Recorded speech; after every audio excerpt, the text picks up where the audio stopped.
So we're going to be removing a rear right door handle off of a 2013 MKZ. You start by pulling these clips off.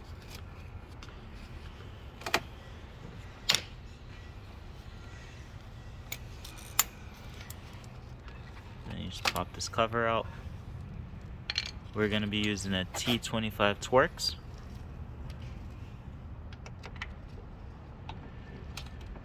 And an extension.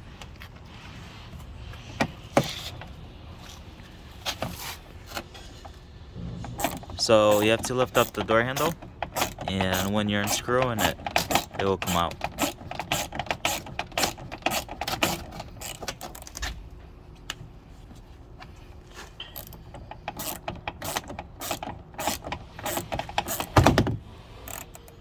And then just slide it towards the back of the car.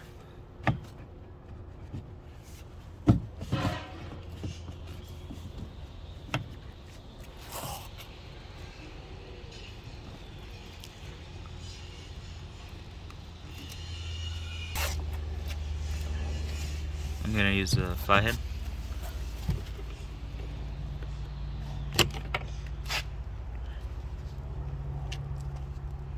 Alright, so there's just a clip.